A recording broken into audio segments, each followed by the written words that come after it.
Finally, a slower week. This is the change of pace that I needed. The last month has been filled with 10 to 14 minute news videos absolutely packed with information. This week, although we have some goodies, is likely to be significantly shorter. So, sit back, or forward, I guess, if you have bad posture like I do, and get ready to rock out with your cock out, ladies and gentlemen. Let's kick this off with some limited free releases, yeah?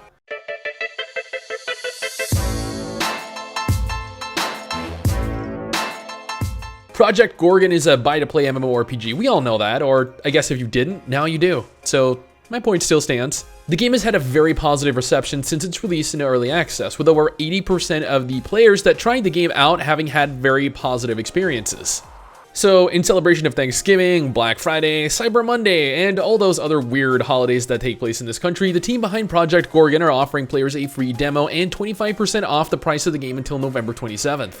Eric Heimberg, the lead developer behind Project Gorgon, stated that Project Gorgon is pretty unusual and you can't really tell if it's going to be your thing until you try it. This is the main reasoning behind the free-to-play trial, although the trial in question will have quite a few restrictions in place to deter abuse. I wanted to make sure that the demo encompassed more than just the tutorial area to really give demo users a feel for how the game plays.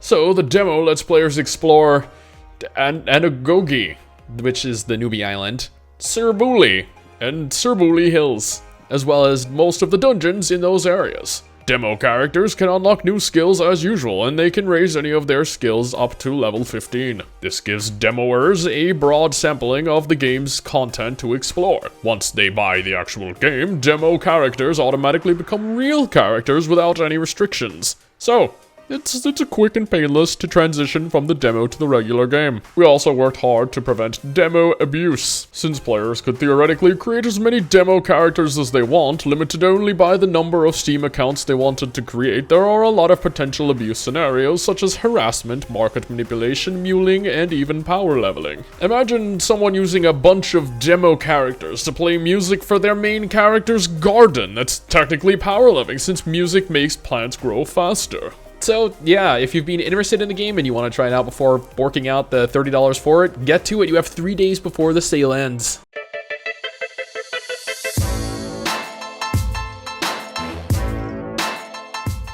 Speaking of buy-to-play MMOs offering free trials, the team behind the upcoming living, breathing, classic sandbox MMORPG Legends of Aria will actually be offering all gamers the ability to trial run their game until midnight of the 26th. Legends of Aria is being touted as the spiritual successor to classic MMORPGs, having a massive player-run world in a modern and beautifully realized setting. Citadel Studios are promising a return to a setting where giving the player choice and freedom is paramount, and having a game world where hand-holding and gear scores have no place. Legends of Aria will be officially launching into early access through Steam on December 4, 2018, although do note that characters will be wiped after this in light of the head start period that is beginning on December 3rd.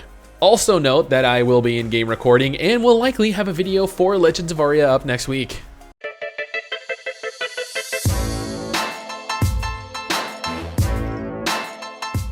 Nexon released a blog post recently detailing some large changes coming to MapleStory 2. According to Jungso Lee, their goal is to provide players with additional options to enjoy the variety of experiences the game has to offer. Like a lot of MMOs released in today's market, players have found fault with the lack of content to participate in once they reach the level cap. So to tackle these issues, Nexon have proposed the following changes. There will be major changes to gear progression, revamps of overall dungeon structures, which will in turn enable players to choose which gear to farm. Gear score requirements for dungeons along with dungeon difficulty is actually also being adjusted.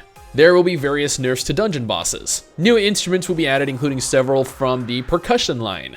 Daily missions will be adjusted. Additional Onyx and Chaos Onyx crystals will now drop. The Maple Arena will be added. Hard adventure dungeons are being retooled to allow players to actually focus on the gear they want to collect for specific slots.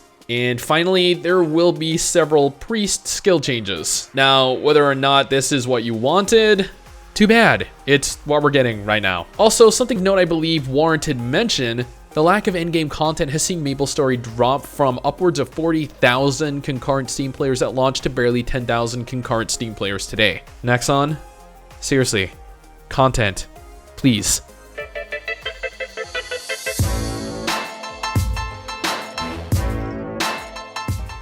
Black Desert Online will be holding its very own convention next month on December 1st, where they've revealed that they will have various things to share with the community. New content, specifically after the Dragon content patch recently, along with the official release details for their new long-awaited 17th class, the Archer.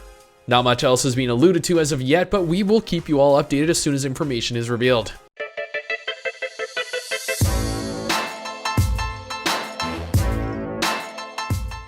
At G-Star 2018 earlier this month, Nexon previewed a large selection of new games, most of which were mobile, unfortunately, this game specifically Traha included. The game is being developed from the indie studio WIGGY Games, who strangely has this to say about their upcoming MMO. The development team admitted Traha does not have any particular strength which makes it stand out. They are just concentrating on making a good game and hopes the effort put into Traha will be the differentiating factor. What? Our MMO doesn't have anything that makes it stand out. Okay, cool. So why are we playing it then? For real. The developers also went on to discuss how difficult it is making a game for mobile devices, stating that, although technical limitations aren't really much of an issue, we are still working to improve and simplify combat due to the limitations of mobile devices. Thank you, MapleStory Games, for being honest and real with us here. If only more developers were like this. I mean, this is the kind of developer I can get behind and support. I mean, like, guys, dude, just tell shit like it is, man. Now, Traha. Wait, Traha. Shit. How many ha's does it have again? Traha. Yeah. Traha will feature 6 combat classes that players will be able to swap between at any moment by equipping and unequipping the weapon of the class you want, similar to Final Fantasy XIV, along with various non-combat roles like Cook, Blacksmith, Craftsman, and Explorer. So, you know, could be cool, but mobile, so maybe not.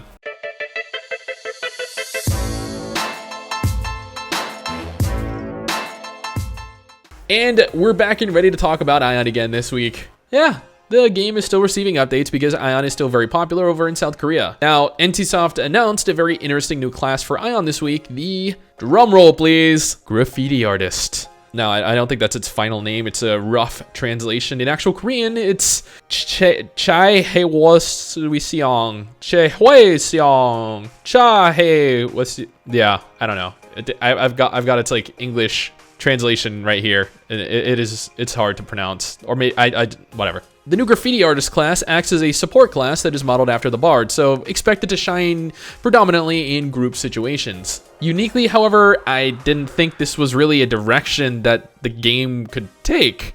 I know that Aion has introduced some, I guess, like non-fantasy themed content into the game over time, but this is some weird alternative punk theme. And, like, I'm not actually against it. It seems bright, it seems bubbly, and exactly what the game needs to brighten things up, especially when games like League, Overwatch, and Fortnite are all colorful and full of life. The Graffiti Artist wields 2 magical bracelets that shoot paint. Yep, she's Spider-Woman. But, you know, instead of webs, she shoots paint. So, cool. And that pretty much wraps up this week in MMO news. I'm sure there's something I missed somewhere, but this is all the news that I personally witnessed and experienced this week. Nothing groundbreaking and nothing rage-inducing. Anyway, guys, that is it for me. Thank you all for watching, and I'll see you all next time. Peace.